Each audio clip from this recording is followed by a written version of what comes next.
सर्वप्रथम सर्व स्वामी भक्तांचे पुन्हा एकदा खूप खूप मनापासून स्वामी भक्तांनो, आज आपण जो अनुभव बघणार आहे तो अनुभव ऐकून प्रत्येकाच्या काळजाचे पाणी झाल्याशिवाय राहणार नाही। आपण अंधश्रद्धा मानतो किंवा विश्वास ठेवित नाही, पण आज या अनुभवातून आपल्याला यावरती विश्वास ठेवणं हे भागच पडणार आहे। खूप सुंदर अनुभव आहे, त्यामुळे हा अनुभव अगदी शेवटपर्यंत प्रत्येक स्वामी भक्तांनी बघावा। चला तर मग अनुभवाला सुरुवात करूया। ताई म्हणतात, सर्वप्रथम सर्वांना श्री स्वामी समर्थ। माझे नाव वर्षा गायकवाड। मी तुम्हाला आज माझ्या जीवनातील सर्वात मोठा अनुभव तुमच्यासोबत शेअर करत आहे। स्वामींनो, आमच्या घरामध्ये कधीही स्वामींची सेवा वगैरे काही होत नव्हतं, पण आमची आजी ही दत्त महाराजांची खूप निष्ठिम भक्त होती। आमच्या घरी दत्तांची मूर्ती वगैरे होती आणि दत्त महाराजांची सेवा ही चालू असायची। नवनाथ पारायण वगैरे ही घरामध्ये चालू असायचे। माझे वडील हे करायचे। मला 2 बहिणी, 1 भाऊ आणि आई वडील असं आमचं छोटंसं कुटुंब होतं। माझी आजी ही एक्सपायर झाली। त्यानंतर काय झालं ना की असेच आमचे खूप आनंदाचे दिवस चालू होते। आर्थिक परिस्थिती आमची फार हलाखीची आहे। असं नाही की खूप श्रीमंत आहोत, पण हलाखीची परिस्थिती आहे। या दरम्यान काय झालं, मी सर्वात मोठी आहे आणि माझी 2 नंबरची बहीण। एक दिवस काय झालं की आमच्या शेजारच्या गावामध्ये म्हणजे लग्न होतं, माझ्या बहिणीच्या मैत्रिणीचं लग्न होतं। त्यासाठी तिला तिथे जायचं होतं। ती मला खूप म्हणत होती, पण मी तिच्यासोबत त्या दिवशी गेले नाही, कारण मला दुसऱ्या दिवशी माझा पेपर होता आणि मला अभ्यास करायचा होता। आणि मग मी ती दुसऱ्या मैत्रिणीला घेऊन तिच्या लग्नासाठी गेली। आता लग्नासाठी गेली, आई वडील दोघेही कामाला गेलेले होते। ती लग्नाला गेली, म्हटलं आता येईल ती संध्याकाळपर्यंत तर येऊन जाईल। तर मग ती लग्नाला गेली आणि आली। तिने येताना काय केलं की तिला खूप उशीर झाला होता। उशीर झाल्यामुळे दुपारचे 3 वाजले असतील। त्यावेळेस तिने काय केलं की ज्या मेन रोडनी न येता रेल्वेचा रोड आहे, आमच्या घराकडे येण्यासाठी एक रेल्वे आहे, ती क्रॉस करावी लागते आणि मग ती त्या रेल्वेच्या रस्त्याने आली। खूप मोठा बोगदा आहे, त्या बोगद्यातून यावं लागतं आणि तिथे बरेच वेळेस खूप सारे ॲक्सिडेंट हे झालेले आहे। आणि ती त्या बोगद्यातून त्यावेळेस आली आणि जेव्हा ती तिथून आली तेव्हा ती सांगत होती की खूप मोठा आवाज, असा आवाज आला। तो आवाज आल्याबरोबर मी खूप प्रचंड घाबरली। माझी बहीण तिथे घाबरली आणि ती घरी आली। घरी आल्यानंतर तिला इतकी थडथड ओढत होती ना की बस। मी तिच्या अंगावरती खूप साऱ्या गोधड्या टाकल्या, गादीही टाकली, तरी ती उडायची थांबत नव्हती। इतकी प्रचंड थंडी तिला आली होती आणि खूप ताप देखील तिला भरला होता।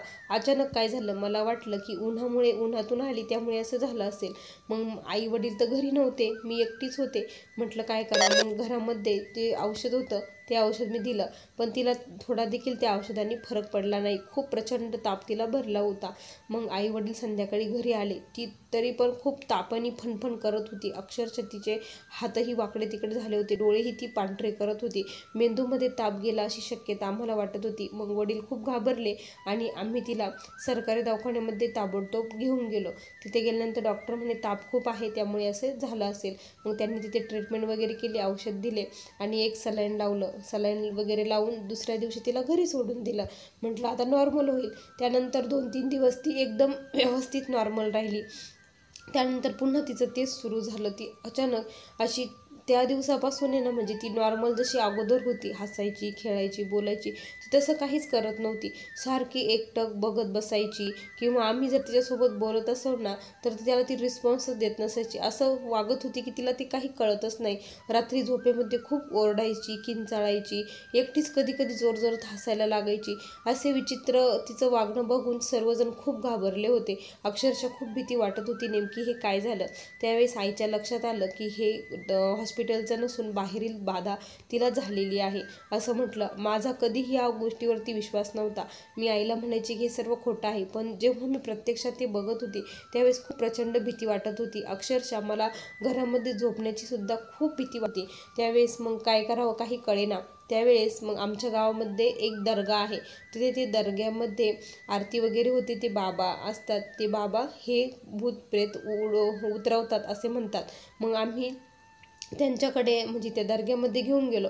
दर्ग्यामध्ये गेल्यानंतर ती इतकी जीवाचा आक्रोश करत होती ना, की बस मला सोडा, हे बंद करा, मला सोडा, हे बंद करा, अशी मोठ्याने खूप जोरजोरात ओरडत होती. तिचे ते हाल बघून मला ते खूप रडू येत होतं. मग आईने तिला पुन्हा घरी आणलं आणि म्हणले आता काय करावं, तिथे तर राहण्यासाठी आपल्याला तर परवडणार नाही, कारण इथं कामं करायचे, ते सर्व ची जबाबदारी, आर्थिक परिस्थिती ही अशी, आणि तिथे राहून कसं जमणार, असं हे झालं. त्याच दरम्यान काय झालं ना, की माझे वडिलांचे मित्र आहेत, ते स्वामींचे खूप निस्सीम भक्त आहेत. ते आमच्या घरी सहज असे आले आणि ते मग असं परिस्थिती बघून त्यांना सर्व काही सांगितलं. आम्ही सर्वजण खूप रडत होतो आणि त्यावेळेस ते म्हटले तुम्ही काळजी करू नका, तिला गाणगापूर येथे घेऊन जा, सर्व काही व्यवस्थित होईल, असं म्हटले. तिथे सर्व भूतबाधा वगैरे सर्व काही उतरले जातात, ती वाईट शक्ती आहे ती निघून जाते, असं ते म्हटले. आणि मग वडिलांनी ठरवलं की आता काही हो, आपण तिला तिथे घेऊन जाऊया. मग माझी आई, वडील आणि माझी बहीण हे सर्वजण गाणगापूरसाठी रवाना झाले. ते गाणगापूरला गेले आणि तिथे देखील ती तसंच करत होती. खूप प्रचंड आक्रोश जीवाचा करत होती. खूप हाल तिचे तिथे होत होते. जेव्हा आरती चालू झाली, ती लगेच म्हणायची हे बंद करा, आणि ती सांगत होती की मला धोका देऊन मारलं गेलं आहे, मी त्याचा बदला घेणार आहे. जोपर्यंत मी बदला घेणार माझा बदला पूर्ण होणार नाही, तोपर्यंत मी सोडणार नाही, असं ती म्हणत होती. मला खूप छळ करून मारलं आहे, असं ती म्हणत होती. कारण तिथे एक खूप मोठा म्हणजे हे झालं होतं, ते तिच्यावरती एका मुलीवरती रेप केला होता त्या बोगद्यामध्ये, आणि तिला तिथेच मारून टाकलं होतं. एखाद्या वेळेस तीच मुलगी असेल असं वाटत होतं, कारण ती खोटं बोलणं असं ती बोलत होती तिथे, माझ्यावरती खूप मोठा अत्याचार झालेला आहे, मला मारला आहे ना, आणि मला त्याचा बदला घ्यायचा आहे, असं बोलत होती. त्यावेळेस आम्हाला कळालं की हिच्या अंगामध्ये तीच आहे. मग सर्व खूप घाबरलो होतो आणि तिथे ते देखील सांगितलं की इथेच तिला ठेवावे लागेल म्हणून, असं सांगितलं, तिच्यासोबत कोणीतरी राहा. मग माझे वडील 1 महिना तिथेच राहिले. आई घरी आली, वडील राहिले, आणि तिथून मग ती गाणगापूरवरून घरी आली. घरी आल्यानंतर ती व्यवस्थित झालेली होती, आता काही तिला प्रॉब्लेम नव्हता. पण आई म्हटली नको हे वाढायला, म्हणून आईने सांगितलं की तुम्ही आता लगेच नवनाथ पारायण घरामध्ये सुरू करा, म्हणजे ती लगेच जे काही थोडंफार राहिलं असेल ते सर्व काही नष्ट होऊन जाईल, असं म्हटली. आणि वडिलांनी नवनाथ पारायण चालू केलं. ज्या दिवसापासून नवनाथ पारायण घरामध्ये चालू केलं, त्या दिवसापासून घरामध्ये प्रचंड वाईट गोष्टी घडू लागल्या. अचानक दिवा विझणे, अचानक खूप वारं येणे, दरवाजे जोरात वाजवणे, डब्यांचा आवाज येणे, अशी घटना घडू लागल्या. आणि खूप भीती वाटत होती, प्रचंड भीती. इतकी भीती मला कधीच वाटली नाही, पण तेव्हा खूप भीती वाटत होती. महाराजांचं मी नाव घेत होती, तारक मंत्र म्हणत होती की स्वामी रक्षण करा, काहीतरी करा, असं मी म्हणत होती. आणि त्यानंतर काय झालं, मग संध्याकाळी आम्ही सर्वजण झोपलो. जेव्हा आम्ही संध्याकाळी झोपलो ना, तर माझी बहीण केस मोकळे सोडले, डोळे असे मोठे मोठे केले, त्यानंतर असे मोठे दात तिने विचकावले आणि अशी ती बसलेली होती. त्यानंतर माझे वडील असे उठले आणि उठल्यानंतर ते खूप जोरामध्ये ओरडले. तिला बघितलं आणि जोरात ओरडले. त्यानंतर आम्ही सर्व जागे झालो आणि सर्व काही बल्ब वगैरे लावले, तर ती एकदम नॉर्मल, बल्ब लावल्यानंतर नॉर्मल झाली. आणि सर्व घरात जर बघितलं तर जो नवनाथ ग्रंथ ठेवलेला होता तो अक्षरशः तिथे नव्हता. तो कुठे गेला काहीच कळायला मार्ग नव्हता. काय झाला, ग्रंथ कुठे गेला, तर काय करावं. तर मग तो ग्रंथ डब्यांच्या मागे पडलेला होता. तो तिथून कसा तिथे गेला हे पण कळत नव्हतं. कसं म्हणजे ती पारायण थांबवण्याचा प्रयत्न त्यावेळेस देखील चालू होता. हे पारायण थांबवावं असं तिथे वाटत होतं, पण माझ्या वडिलांनी ते पारायण पूर्ण कंप्लीट केलं. पारायण कंप्लीट केल्यानंतर माझी बहीण खूप म्हणजे त्याला विरोध करत होती की ते पारायण करायला, पण पारायण कंप्लीट केलं. जी विभूती पडत होती ती विभूती तिला लावली जायची, तिला खायला द्यायची.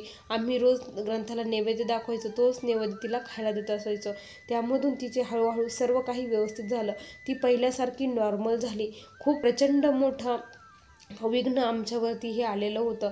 खरंच मी स्वामींना प्रार्थना करते, कुणाच्याही आयुष्यामध्ये असं येऊ देऊ नका. खरंच ही वाईट शक्ती खूप भयानक असते. मी खूप जवळून डोळ्यांनी बघितलं आहे. पण जेव्हापासून नवनाथ पारायण केलं आणि स्वामींची सेवा घरात सुरू केली, तेव्हापासून एक पॉझिटिव्ह एनर्जी तयार झाली आणि ती वाईट शक्ती आमच्या घरातून निघून गेली. हे आमच्यासाठी खूप मोठा अनुभव आहे.